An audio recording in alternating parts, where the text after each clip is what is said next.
promène pas des regards inquiets. Dans Ésaïe 41, à partir du verset 8, il est dit « Mais toi, Israël, mon serviteur Jacob, que j'ai choisi, race d'Abraham, que j'ai aimé, toi que j'ai pris aux extrémités de la terre, et que j'ai appelé d'une contrée lointaine, à qui j'ai dit « Tu es mon serviteur, je te choisis, et ne te rejette point. Ne crains rien, car je suis avec toi. Ne promène pas des regards inquiets, car je suis ton Dieu. Je te fortifie, je viens. À ton secours, je te soutiens de ma droite. Triomphante, voici, ils seront confondus, ils seront couverts de honte. Tous ceux qui sont irrités contre toi, ils seront réduits à rien, ils périront ceux qui disputent contre toi. Tu les chercheras et ne les trouveras plus. Ceux qui te suscitaient querelle, ils seront réduits à rien, réduits au néant ceux qui te faisaient la guerre. Car je suis l'Éternel, ton Dieu, qui fortifie ta droite, qui te dit « Ne crains rien, je viens à ton secours. Ne crains rien, vermisseau de Jacob. Faible reste d'Israël, je viens à ton secours, dit l'Éternel, et le Saint d'Israël est ton sauveur. Voici, je fais de toi un traîneau aigu, tout neuf, garni de pointes.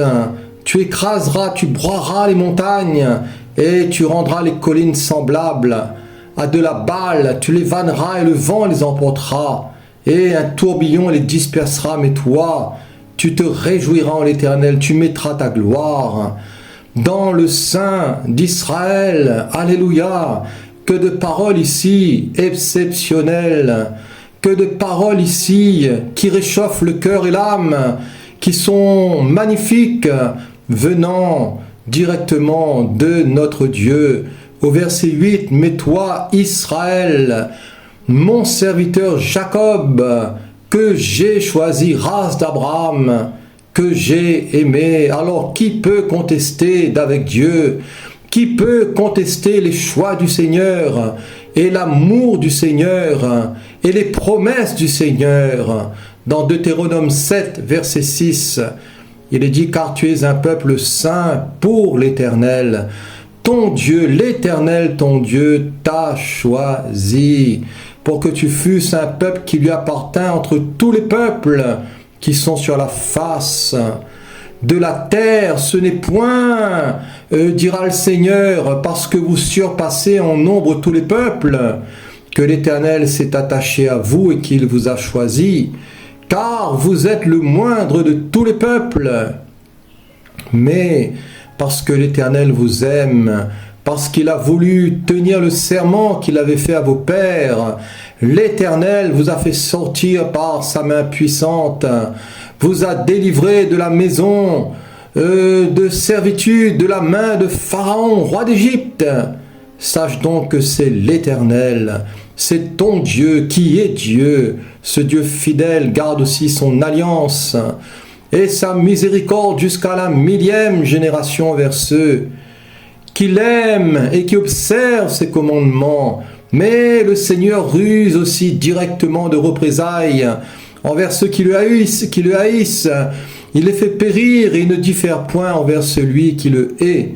Il use directement de représailles. Ainsi, observe les commandements, les lois et les ordonnances que je te prescris aujourd'hui et mets-les en pratique, dira Dieu à Israël, à son peuple. Si vous écoutez ces ordonnances, si vous les observez et les mettez en pratique, l'Éternel, ton Dieu, gardera envers toi l'alliance et la miséricorde qu'il a jurée à tes pères. Il t'aimera, il te bénira, te multipliera, il bénira le fruit de tes entrailles, le fruit de ton sol, de ton blé, de ton mou, de ton huile, les portées de ton gros et de ton menu bétail. Dans le pays qu'il a juré à tes pères de te donner, tu seras béni. Et tu seras béni plus que tous les peuples. Il n'y aura chez toi ni homme, ni femme stérile, ni bête stérile parmi tes troupeaux. L'Éternel éloignera de toi toute maladie. Il ne t'enverra aucune de ces mauvaises maladies d'Égypte qui te sont connus, mais il en frappera tous ceux qui te haïssent. Tu dévoreras tous les peuples que l'Éternel ton Dieu va te livrer. Tu ne jetteras pas sur eux un regard de pitié, et tu ne serviras point leur Dieu, car ce serait un piège pour toi. Alors peut-être diras-tu dans ton cœur, ces nations sont plus nombreuses que moi. Comment pourrais-je les chasser? Ne les crains point. Rappelle à ton souvenir ce que l'Éternel ton Dieu a fait à Pharaon et à toute l'Égypte, les grandes épreuves que tes yeux ont vues, les miracles et les prodiges, la main forte et le bras étendu quand l'Éternel ton Dieu t'a fait sortir. Ainsi fera l'Éternel ton Dieu à tous les peuples que tu redoutes. L'Éternel ton Dieu enverra même les frelons contre eux, jusqu'à la destruction de ceux qui échapperont et qui se cacheront devant toi. Ne sois point effrayé à cause d'eux, n'aie pas peur, car l'Éternel ton Dieu est au milieu de toi, le Dieu grand et terrible. Alléluia. Alors qui peut contester avec le Seigneur? Qui peut contester les choix du Seigneur et l'amour du Seigneur et les promesses du Seigneur? Dans Jean 15, verset 13, le maître Yeshua dira, il n'y a pas de plus grand amour que de donner sa vie pour ses amis. Vous êtes mes amis, dira Yeshua, si vous faites ce que je vous commande. Je ne vous appelle plus serviteur, parce que le serviteur ne sait pas ce que fait son maître. Mais je vous ai appelé amis, parce que je vous ai fait connaître tout ce que j'ai appris de mon Père.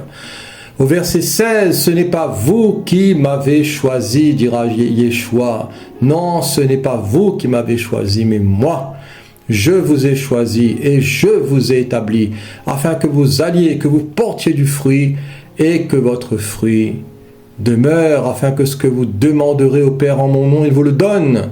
Ce que je vous commande, c'est de vous aimer les uns les autres. Dans Éphésiens aussi, au chapitre 1, où là encore il y a des choses extraordinaires, je l'ai noté concernant le choix, concernant l'amour et concernant les promesses de Dieu dans son Christ Jésus. Il a dit, béni soit Dieu, oui, béni soit le Père de notre Seigneur Jésus-Christ, qui nous a bénis de toutes sortes de bénédictions spirituelles dans les lieux célestes en Christ. En lui, Dieu nous a élus avant la fondation du monde, pour que nous soyons saints et irrépréhensibles devant lui, nous ayant prédestinés dans son amour à être ses enfants d'adoption par Jésus-Christ, selon le bon plaisir de sa volonté, selon son choix, selon son but, selon son plan. Et Dieu, voyez-vous, n'est débiteur de personne. La Bible nous dit, de qui suis-je le débiteur? Voici, je le paierai. Sous le ciel, tout m'appartient. Et voyez-vous, Dieu nous a élus avant la fondation du monde, ses enfants, pour un but, pour que nous soyons saints et irrépréhensibles devant lui, tout cela dans l'effet de son amour, selon le bon plaisir de sa volonté, à la louange de la gloire de sa grâce, qu'il nous a accordé en son bien-aimé, en son Messie, en son Machiar. En lui, nous avons, pas nous aurons, mais nous avons la rédemption par son sang, la rémission des péchés, des fautes, selon la richesse de sa grâce que Dieu a répandue abondamment sur nous par toute espèce de sagesse et d'intelligence, nous faisant connaître le mystère de sa volonté, selon le bienveillant dessein qu'il avait formé en lui-même pour le mettre à exécution, lorsque les temps seraient accomplis, de réunir toutes choses en Christ, celles qui sont dans les cieux et celles qui sont sur la terre. En lui aussi, nous sommes aussi devenus héritiers, ayant été prédestinés suivant la résolution de celui qui opère toutes choses d'après le conseil de sa volonté, afin que nous servions à la louange de sa gloire, nous qui d'avance avons espéré en Christ. En lui aussi, vous, après avoir entendu la parole de la vérité, l'évangile de votre salut, en lui vous avez cru, et vous avez été scellés du Saint-Esprit, qui avait été promis, lequel est un gage de notre héritage. Un gage de notre héritage pour la rédemption de ceux que Dieu s'est acquis à la louange de sa gloire. Alors que de magnifiques promesses ici, que de magnifiques bénédictions, que de magnifiques rappels à notre esprit pour, voyez-vous, nous encourager, pour nous tirer vers le haut, pour nous rebooster, pour nous fortifier, pour nous donner le courage dans un monde difficile, par rapport à notre espérance qui nous attend. Vous savez, le meilleur est devant, le meilleur est à venir, et le Seigneur, voyez-vous, ne nous a pas destinés à la colère, mais à l'acquisition de son héritage, de son salut, de l'espérance de la gloire, de régner avec le Christ Jésus, d'être participant de sa nature divine, et de pouvoir jouir de tous les biens éternels et célestes dans le rachat et dans la rédemption qui se trouve en son Fils par la foi. Alors revenons au verset 8 de notre lecture de Ésaïe 41. Mais toi, Israël, mon serviteur Jacob, que j'ai choisi, race d'Abraham, que j'ai aimé. Au verset 9, toi que j'ai pris aux extrémités de la terre et que j'ai appelé d'une contrée lointaine, à qui j'ai dit, tu es mon serviteur, je te choisis et ne te rejette point. Au verset 10, ne crains rien. Ne crains rien car je suis avec toi.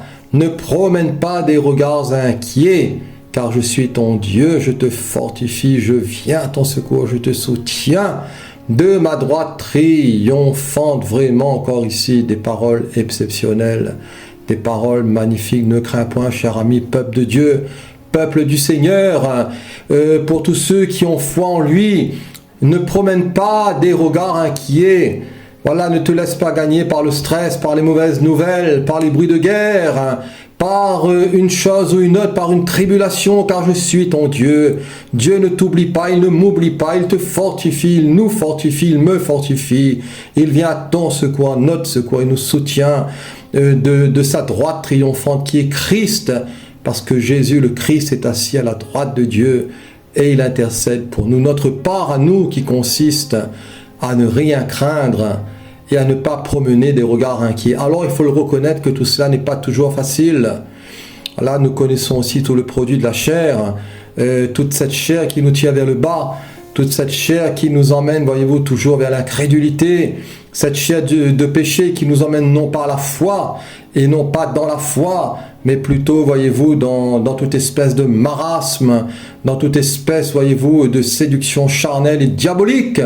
Mais nous devons par la foi ne pas craindre, ne crains point, mais crois seulement. Ne crains en hébreu, c'est le verbe yaré, et qui signifie craindre, révérer, avoir peur, au radical kal, qui signifie craindre.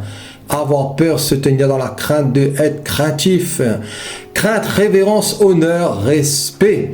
Dans le psaume 23, verset 4, le psalmiste dira, quand je marche dans la vallée de l'ombre de la mort, je ne crains, Yaré, aucun mal. Quand je marche dans la vallée de l'ombre de la mort, je ne crains aucun mal, car tu es avec moi. Ta houlette et ton bâton me rassurent. Dans le psaume 27, verset 1 de David, l'Éternel est ma lumière et mon salut. De qui aurais-je crainte? Toujours Yaré ici. L'Éternel est le soutien de ma vie. De qui aurais-je peur? Vous savez, Jésus est la lumière du monde. Jésus est aussi notre salut. Il n'y a de salut qu'en lui, en aucun autre, nous dit Acte 4, verset 12. Il a tout accompli et il a triomphé dans sa vie. Et sa mort, l'Éternel est ma lumière et mon salut. Nous avons là encore une preuve de la divinité du Christ. Jésus, le Christ qui est la lumière du monde et qui est aussi le sauveur, le salut du monde. Alors le psalmiste dira, si une armée se campait contre moi, dira David, mon cœur n'aurait aucune crainte. Yaré, si une guerre s'est levée contre moi, je serai malgré cela plein de confiance. Dans le psaume 46, verset 2, c'est pourquoi nous sommes sans crainte. Yaré, toujours quand la terre est bouleversée et que les montagnes chancellent au cœur des mers. Que votre cœur ne se trouble point, dira Jésus. Voilà, n'ayez peur, n'ayez pas peur, croyez en Dieu et croyez aussi en moi. Que votre cœur ne s'alarme point, puisque vous entendrez parler de guerre, de bruit de guerre. Gardez-vous d'être troublés, dira le Maître, car il faut que ces choses arrivent, mais ça ne sera pas encore la fin. Dans le psaume 56, verset 5, l'homme de Dieu dira, je me glorifierai en Dieu, en sa parole, je me confie en Dieu, je ne crains rien. Voilà, je me glorifierai en Dieu, en sa parole, en ses promesses, je me confie en lui de tout mon cœur, je ne crains rien. Que peuvent me faire les hommes? Les hommes ne peuvent peut-être que tuer le corps, voyez-vous, et encore, Tout cela est bien sûr conduit par le Seigneur parce qu'ils ne peuvent toucher même pas un cheveu de notre tête sans la volonté de notre Père. Dans le psaume 91, celui qui demeure sous l'abri du Très-Haut repose à l'ombre du Tout-Puissant. Je dis à l'Éternel, mon refuge et ma forteresse, mon Dieu en qui je me confie. Car c'est lui qui te délivre du filet de l'oiseleur. C'est lui qui te délivre de la peste et de ses ravages. Il te couvrira de ses plumes et tu trouveras un refuge sous ses ailes. Sa fidélité est un bouclier et une cuirasse.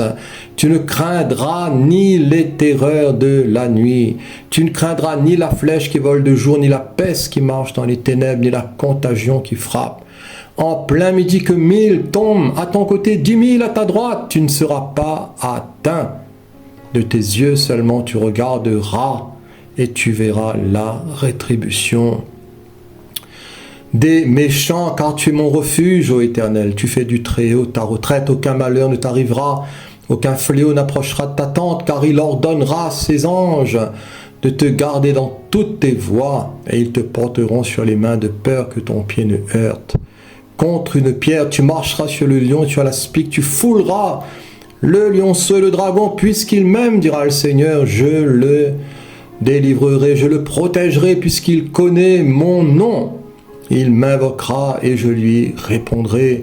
Je serai avec lui dans la détresse, je le délivrerai et je le glorifierai. Je le rassasierai de longs jours et je lui ferai voir mon salut. Magnifique psaume ici de protection. Magnifique psaume ici d'encouragement, de promesse, soyez-vous magnifiques, et qui annonce aussi le Messie et le Machiar. En réponse avec le Messie et aussi le Machiar, ne crains rien, dira le Seigneur par le prophète Ésaïe, car je suis avec toi. Ne promène pas des regards inquiets, car je suis ton Dieu, je te fortifie, je viens à ton secours, je te soutiens de ma droite triomphante, cher ami. Peut-être que tu es fatigué, tu es las, tu es chargé, tu es découragé, tu es malade, tu es dans le deuil, dans la souffrance, tu es dans un tourment, tu es dans un doute, tu es vraiment à terre, voilà, tu es complètement par terre. Mais le Seigneur a pour toi des promesses de restauration, de relèvement. Ne crains rien, courage, confiance. Ne promène pas des regards inquiets. Le Seigneur dit, je te fortifie, je viens à ton aide, je viens t'appuyer, je viens te libérer d'en haut de mon bras puissant qui est Christ, et je viens te soutenir de ma droite triomphante. Alors je te fortifie ici en hébreu, qui est au radical piel, je l'ai noté, et qui exprime un mode intensif. Et voyez-vous, le Seigneur ne va pas nous lâcher, ne va pas nous abandonner, même dans nos faiblesses humaines.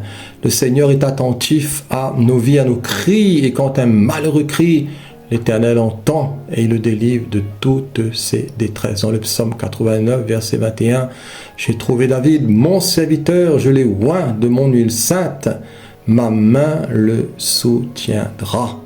Et mon bras le fortifiera, l'ennemi ne le surprendra pas, et le méchant ne l'opprimera point. J'écraserai devant lui ses adversaires, et je frapperai ceux qui le haïssent. Ma fidélité et ma bonté seront avec lui, et sa force s'élèvera par mon nom. Je te fortifie, je viens à ton secours, je te soutiens de ma droite triomphante. Nous savons que le Christ est assis à la droite de Dieu, et qu'il est, voyez-vous, qu'il est là en tant qu'intercesseur pour nous, lui, le juste, Dieu ici qui rassure son peuple Israël, et qui promet son aide aussi à son peuple. Dieu rappelle à Israël qu'il est son serviteur, et que le peuple, son peuple, qui est aussi l'Église, je l'ai noté, corps de Christ dans la Nouvelle Alliance, appartient aussi à Dieu par élection et relation. Et le Seigneur nous appelle aussi à ne pas craindre, en nous rassurant par sa présence. Alors ceux qui combattent le peuple de Dieu, je l'ai noté aussi, seront confus et confondus. Toujours la suite de Ésaïe 41 au verset 11, voici, ils seront confondus, ils seront couverts de honte, tous ceux qui sont irrités contre toi, ils seront réduits à rien, ils périront. Ceux qui disputent contre toi, tu les chercheras et ne les trouveras plus. Ceux qui te suscitaient querelle, ils seront réduits à rien, réduits au néant. Ceux qui te faisaient la guerre, car je suis l'Éternel, ton Dieu, qui fortifie ta droite, qui te dit ne crains rien. je viens à ton secours. Alors combien malheureusement qui ne font que guerroyer et batailler et qui ne prennent que plaisir à cela, qui aiment, voyez-vous, les disputes, les conflits, les commérages, qui aiment la guerre, voyez-vous. Et dans le psaume 120, verset 5, il est dit « Malheureux que je suis de séjourner à Méchec, d'habiter parmi les tents de Kédar assez longtemps, dira l'auteur de ce psaume, mon âme a demeuré auprès de ceux qui haïssent la paix. Je suis pour la paix, mais dès que je parle, ils sont pour la guerre. » Cher ami, cela vous est-il arrivé? Peut-être que vous êtes un artisan de paix, vous êtes pacifique, mais dans votre entourage, voyez-vous, il n'y a que de ceux qui sont là et qui cherchent constamment les conflits, qui cherchent constamment, voyez-vous, à vous contrarier, à vous nuire, et qui, voyez-vous, ont une langue affilée comme une lame de rasoir, voyez-vous, pour pouvoir vous détruire, pour pouvoir aussi saper votre témoignage, qui disputent contre vous, qui sont irrités, qui grincent des dents contre vous, qui vous font la guerre, mais courage. Confiance, le Seigneur ne vous a pas oublié, et la honte sera pour vos ennemis. La Bible nous dit de faire la guerre avec prudence et de regarder de nos yeux seulement, et nous verrons aussi la rétribution des méchants. Alors la méchanceté ne saurait sauver les méchants. Dans Ecclésiaste 8, verset 8, il est dit que l'homme n'est pas maître de son souffle pour pouvoir le retenir, et n'a aucune puissance sur le jour de la mort. Il n'y a point de délivrance dans ce combat, et la méchanceté ne saurait sauver les méchants.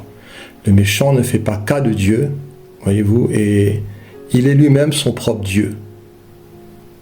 Voilà, il est ici, c'est le verbe être. Et bien sûr, il se prend pour Dieu. Dans les temps messianiques et dans le règne messianique, la Bible nous dit que l'on n'apprendra plus la guerre. Dans Ésaïe 2, verset 4, il est parlé de ces temps merveilleux de restauration concernant le Machiar. Il sera le juge des nations, l'arbitre d'un grand nombre de peuples. De leurs glaives, ils forgeront des hoyaux et de leurs lances des serpes. Une nation ne tirera plus l'épée contre une autre et l'on n'apprendra plus la guerre. Voilà. Seul le Seigneur, voyez-vous, ramènera l'ordre sur cette terre bouleversée. Seul le Seigneur, par la paix et par le prince de la paix qui est son Christ, ramènera des temps glorieux et plus particulièrement les temps du millénium qui sera un temps de paix et de restauration pour cette terre qui souffre et qui, voyez-vous, qui attend aussi la délivrance et surtout la paix, parce que le prince de la paix, voyez-vous, est proche. Il est à la porte, et dans Ésaïe 11, verset 4, il est dit, il frappera la terre de sa parole comme d'une verge, et du souffle de ses lèvres, il fera mourir le méchant. La justice sera la ceinture de ses flancs, et la fidélité la ceinture de ses reins. Le loup habitera avec l'agneau, et la panthère se couchera avec le chevreau. Le veau, le lionceau, le bétail qu'on engraisse seront ensemble, et un petit enfant les conduira. La vache et l'ours auront un même pâturage, leurs petits un même gîte, et le lion comme le bœuf mangera de la paille. Le nourrisson s'ébattra sur l'antre de la vipère, et l'enfant sevré mettra sa main dans la caverne du basilic. Il ne se fera ni tort ni dommage sur ma montagne sainte, dira le Seigneur, car la terre sera remplie de la connaissance de l'Éternel comme le fond de la mer par les eaux qui le couvrent. Alors que de promesses merveilleuses, que de promesses qui nous consolent, qui nous offrent une pleine espérance, voyez-vous, et il nous faut annoncer cela, ce monde qui plie sous son péché comme une vieille cabane, un monde, voyez-vous, qui est là, qui est assis dans les ténèbres et dans l'ombre de la mort, mais l'Éternel veut être aussi la lumière de ce monde. Jésus a dit, je suis la lumière du monde, et celui qui me suit ne marchera pas dans les ténèbres. Annonçons l'Évangile, soyons porteurs d'espoir, d'espérance, même si ce n'est pas toujours facile. Nous devons être courageux, nous devons nous retrousser les manches, nous devons annoncer le plein Évangile, et voyez-vous, pour que d'autres puissent être enrôlés et s'engager aussi à la cause du Christ Jésus. Alors pour terminer, pour conclure, Dieu nous dit, ne crains rien. Voilà, cher ami, retiens tout simplement cela, si tu veux, de mon message, ne crains rien. Voilà, car je suis avec toi. Jésus a dit, je suis avec vous tous les jours jusqu'à la fin du monde. Ne promène pas des regards inquiets, ayons plutôt les yeux, les regards fixés sur Jésus, lui, le chef et le consommateur de la foi, car je suis ton Dieu. je viens à ton secours. Alors courage, confiance. Soyez bénis frères et sœurs et chers amis, et à la prochaine, Dieu voulant.